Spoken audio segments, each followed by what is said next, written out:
Salut à vous, c'est Cyril pour une nouvelle LCDC et pas des moindres, c'est parti!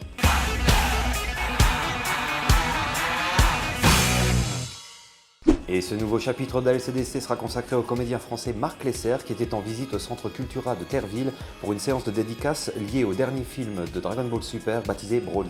Comédien depuis son plus jeune âge, Marc Lesser est surtout connu pour avoir prêté sa voix au personnage Joey Tribbiani dans la série Friends, interprété par Matt Leblanc. Il a également prêté sa voix au comédien Nicolas Brandon dans la série Buffy contre les vampires, dans le personnage d'Alex. Il y a quelques jours, Marc Lesser a eu la générosité de me prêter un peu de son temps pour une interview que je vous offre.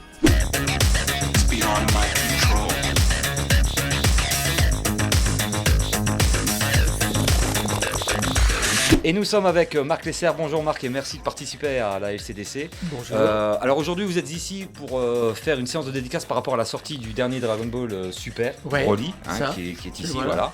C'est la première fois que vous venez en Lorraine ? C'est la première fois que je viens en Lorraine pour faire ça, oui.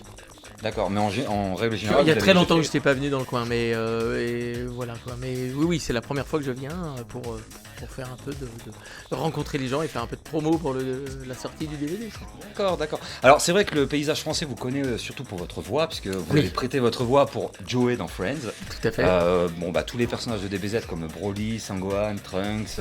c'est bien, t'as bien bossé, t'es au courant. Oui, voilà. Et puis il y avait aussi Alex dans Buffy contre les vampires. Tout à fait.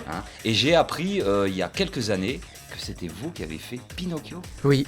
J'ai fait Pinocchio, le Pinocchio de Walt Disney. Et avant ça, en fait, mon premier doublage, c'est le chat Berlioz dans Les Aristochats.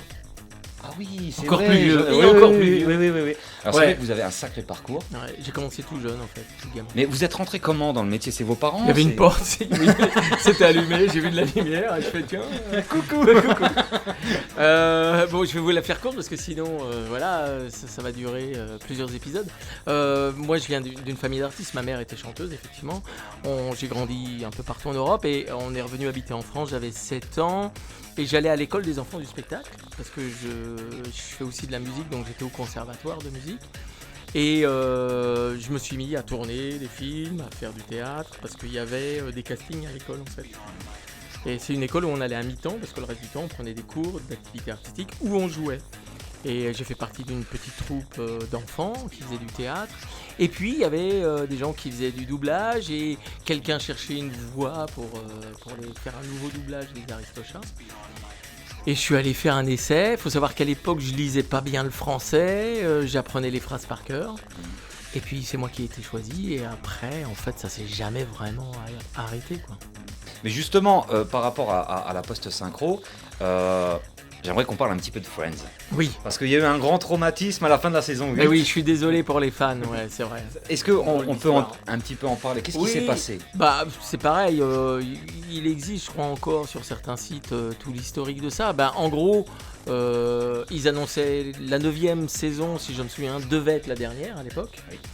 Nous, on avait donc fait les 8 premières saisons et ça avait quand même un petit peu bagarré pour cette série. On s'était fait un peu allumer dans certains journaux télé, donc on avait un peu défendu notre travail, qui je pense n'était pas si mal. Surtout quand on voit que le succès de la série a vraiment explosé à partir du moment où la VF est passée sur France 2 et RTL 9. Et donc, c'est une question de sous, quoi. C'est que, en fait, ça prenait beaucoup de place dans nos vies. On nous remplaçait sur des comédiens qu'on avait déjà doublés. Parce que nos voix étaient soi-disant hyper connues. On nous donnait pas beaucoup de choses nouvelles à faire. Et il faut savoir que Friends, c'est super, mais c'est 12 jours de travail dans l'année pour moi, en fait. Pas plus, quoi. Les 24 épisodes, on en fait 2 par jour. Ah oui, c'est vrai que ça allait assez vite, oui, c'est vrai. Ouais. Ce qui était dommage, ça c'est encore une autre discussion. Et puis voilà, donc il y a un moment, on leur a dit, et on était tous les 6 d'accord là-dessus au départ, la dernière saison, vous allez nous renvoyer la balle, quoi, tu vois. Et puis à l'époque il y avait plein de négociations sur les droits pour les rediffs, tout ça, Bon, donc c'était vraiment un combat assez personnel, assez pro, mais ça a fini effectivement par toucher les gens parce que une certaine partie de l'équipe a finalement décidé de continuer. Et puis on est 3 à être partis, on est allé au bout de notre idée. Et puis voilà, donc oui, c'était décevant, c'était un peu dur, je trouve, pour les gens qui étaient attachés à la VF. Et puis maintenant qu'ils nous disent ça nous fait bizarre quand on regarde les DVD, c'est pas vous à la fin, tout ça. Donc oui, je compatis. D'un autre côté, je regrette pas d'être allé au bout parce que finalement on avait raison, parce que on va bientôt avoir les 25 ans de Friends. Oui. Et en fait, c'est une des séries, si ce n'est la série la plus rediffusée, la même plus vendue en DVD, la plus reprise. Et il faut savoir que malgré tout, il y a un côté business dans tout ça. C'est nos voix, elles sont sur plein de supports et on n'a quasiment aucun droit là-dessus. Je rassure tout le monde, je touche pas d'argent quand c'est rediffusé, quand c'est revendu. Contrairement aux choses qui ont été faites en Europe, parce qu'on n'a pas les mêmes accords au niveau professionnel là-dessus. Alors, je sais qu'on devrait... Enfin, souvent on dit qu'il ne faut pas discuter de ça, que les fans ils s'en foutent, ce que je comprends tout à fait. Mais malheureusement, là, il y a eu un croisement dans cette histoire-là entre nous, notre combat pour défendre notre travail, pour dire oui, mais c'est nos voix, elles sont là. Et le problème de Friends, c'était que ça devenait une sorte d'exclusivité bizarre, un peu larvée, parce que tu bosses que 12 jours là-dessus, mais ça prend une place énorme dans ta carrière finalement. Alors, tu es très content, d'un côté, ça m'a ouvert plein de portes. Joey, en plus, il a un capital sympathie partout. Je vais faire c'est marrant, il me dit quelque chose. Les gens me reconnaissent, c'est super cool, c'est vraiment agréable. D'un autre côté, il y a d'autres acteurs qui ont vécu ça, tu vois. Le gars qui doublait Colombo, etc. Des voix marquantes. Je dis pas du tout que je suis à ce niveau-là, mais il y a des périodes où ça peut te gêner dans ce que tu fais. Vous, ça vous dérange Non, ça me dérange pas parce qu'avec le temps, ça s'est lissé, il s'est passé plein de choses, etc. Mais à l'époque, c'était vraiment compliqué de dire... honnêtement, je faisais plus beaucoup de doublage, quoi. Heureusement, moi, j'ai toujours fait beaucoup de choses différentes. J'étais voix antenne à Europe 2 en plus à l'époque, donc quelque part, c'était... Voilà, je fais de la musique, je fais des choses. Donc, dans le flow du truc, ce qui me dérangeait, c'était que je trouvais que c'était une façon d'hypothéquer, tu vois, mon travail, quoi. Bien sûr. Parce qu'il y avait aussi Dragon Ball GT. Il y a un truc que j'ai pas bien compris, parce que vous avez participé aux 3 premiers épisodes en faisant Sangwan, et après... Écoute, je veux pas balancer, cette boîte n'existe plus. On travaillait pour une société qui était pas très regardante sur ces trucs. D'ailleurs, dans Dragon Ball, des fois, c'est une autre voix qui fait un autre rôle. Oui. Ils s'en foutaient de savoir qui avait fait quoi, t'étais pas libre. C'est pas grave, on va mettre quelqu'un d'autre. Et puis ils mettaient quelqu'un d'autre. On travaillait dans notre coin aussi à l'époque. Il n'y avait pas Internet, il n'y avait pas les réseaux sociaux, il n'y avait pas tout ça. Donc quelque part, peut-être qu'ils ne pensaient pas que ça avait son importance pour les spectateurs. Et ils s'en foutaient un peu, quoi. Et aujourd'hui, ça a changé, ça ? Oui, ça a énormément changé. Ouais, quand même. Je trouve qu'il y a plus de suites, on nous rappelle plus souvent pour faire les mêmes comédiens, ils font attention. Pas tout le monde, il y a des... Voilà. Après, j'ai aucun droit sur les acteurs que je double, j'ai pas de contrat, j'ai rien, on m'appelle si on veut bien. Même pour Dragon Ball, on pourrait très bien me remplacer, c'est pas... C'est ce que Brigitte disait, parce que là, quand je regardais Dragon Ball Super, vous avez fait Trunks adulte et Gohan. Mais le problème, c'est que Brigitte ne fait plus Videl. C'est des choix.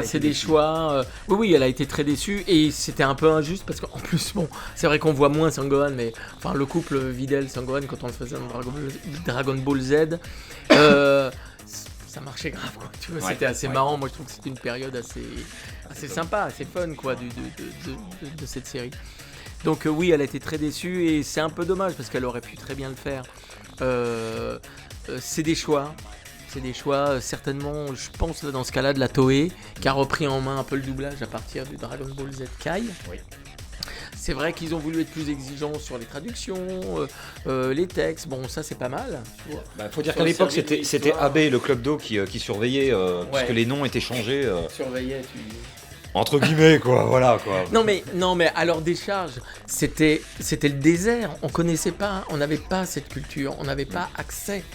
Les animés ont été les premiers, on n'avait même pas les mangas papier, donc on savait pas que c'était si important que ça, on savait pas que ces personnages étaient importants là-bas au Japon, et eux, je crois au début même étaient tout étonnés de vendre ça à l'international, de commencer à avoir du succès avec ça.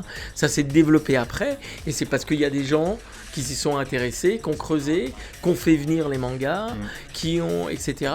Et là, tout le monde s'est dit, oh là là, faut peut-être qu'on fasse gaffe. Je pense qu'à l'époque, tu trouvais pas un auteur japonais qui comprenne le français et le japonais pour nous faire les textes. Et des fois, à la décharge des gens qui s'occupaient du doublage, des sociétés, des prods qui s'occupaient du doublage, ils recevaient les versions genre en espagnol, qui elles-mêmes étaient déjà mal traduites. Donc, Mais en France, on est reconnu comme l'un des meilleurs pays pour Maintenant. le doublage. oui, Ou la d'abord pour le post-synchro. doublage, parce qu'on a développé, si tu veux, cette technique avec, parce que tout le monde ne se sert pas de la bande rythmo, de tout ça. On a vraiment, normalement, il y a du montage. Les auteurs sont très très bons. Il y a de la détection pour trouver des mouvements de la bouche, de tout ça. Donc oui, on a aussi le meilleur environnement, la meilleure technologie. Et puis c'est des comédiens qui font d'autres choses. T'as beaucoup de gens qui viennent du théâtre, mine de rien.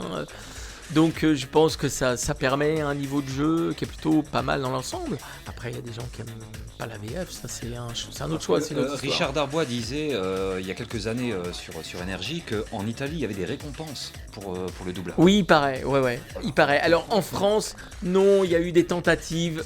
C'est nous on a un petit peu rigolé du truc, je veux dire. On s'est un peu moqué. On trouvait que c'était peut-être un peu too much pour le doublage. C'est vrai que longtemps, le doublage a été mal considéré en France. C'est-à-dire que même des gens très connus en faisaient, mais il fallait pas le dire. Ou alors, de temps en temps, ils faisaient un beau film, et là, fallait mettre leur nom, machin, de la comédie française. Et j'ai rien contre, voilà. Mais ça a été un peu mal vu. Et puis là, tout d'un coup, ça devient un truc qu'il faut faire. D'abord parce que dans la vie d'un comédien, c'est une des techniques qu'il faut maîtriser. Tu peux avoir à te synchroniser toi-même. Tu peux avoir tourné dans une autre langue, il faut le faire en français, voilà. Et puis maintenant, il y a quand même des beaux rôles, des belles séries. Et puis il y a un truc économique, il y a beaucoup de compétition, c'est pas facile d'être intermittent. Et ça donne du boulot à beaucoup de gens. Et le domaine de la voix, parlons pas que du doublage. Tu as le doublage de jeux vidéo, tu as les pubs, tu as les trucs au téléphone, tu as les voice-overs, les documentaires. Il y a vraiment un espace maintenant sur le travail de la voix qui est immense, qui s'est développé. Et ça touche, on le voit bien maintenant, beaucoup de gens. Donc voilà, c'est beaucoup moins mal vu de faire du doublage. La preuve, tout le monde veut en faire. Ouais, mais pour ça, il faut être comédien. Faut bien le rappeler. Oui, il faut être interprète. C'est-à-dire que, oui, bien sûr, il faut être comédien, il faut savoir raconter une histoire, il faut savoir, oui, le vivre, y mettre l'énergie qu'il faut, il faut savoir être dans l'image, il faut savoir être dans l'œil de l'acteur quand c'est... voilà, quoi. Donc, oui, il faut être comédien, il faut être interprète, quoi. Et musicalement, c'est quoi comme style de musique que vous faites ? Que je fais c'est compliqué à dire, j'ai fait plein de choses différentes, ça fait longtemps que je fais ça. J'écris des chansons au départ, je suis chanteur, j'écris mes petites chansons. C'était plutôt rock, mais un peu psyché, barré. Je fais pas mal de jazz aussi, voilà. Et vous êtes guitariste. Et je suis guitariste, je suis chanteur surtout au départ, on va dire, n'est-ce pas ? Je suis chanteur. Alors voilà, on arrive au terme de cette interview. Yes. Hormis les dédicaces, quelle est votre actualité ? Alors mon actualité, il y a Dora l'exploratrice qui va sortir. Non oui. mais il faut le dire, je fais un rôle délirant, c'est super cool. Allez voir Dora l'exploratrice, ça va être sympa. Et puis je continue à doubler Matt Leblanc dans sa série, une série qui n'est pas sortie en France encore, qui s'appelle Papa a un plan. Il fait son propre sitcom. rôle. Non, ça c'est dans Épisode. Ça on a fini de le doubler, je vous conseille Épisode. Mais il a une nouvelle série. Et puis voilà, il y a d'autres projets, je fais toujours de la musique et puis on verra. D'accord. Bon, en tout cas, on pourra Vous serez au voir. courant. Voilà, on voit ça sur les réseaux sociaux. Merci ça. Marc, un grand merci. Merci à vous. Et à très vite sur les réseaux sociaux. C'est ça. Et comme Ciao. je fais avec tous mes invités, le Oui. mot de la fin, c'est pour vous. Eh ben, ciao et à bientôt. Et surtout, ne lâchez rien. Bisous. Ciao. Voilà, cet LCDC s'achève sur une note positive. J'espère que ça vous aura plu. Je vous rappelle bien sûr que tous les liens seront dans la description de la vidéo. Je vous invite bien sûr à vous abonner à notre chaîne YouTube, à laisser des commentaires, à partager cette vidéo, activer la cloche de notification, c'est toujours très important. Et bien sûr, vous pouvez nous suivre sur les réseaux sociaux. Quant à moi, je vous donne rendez-vous très prochainement pour une prochaine LCDC. Ciao!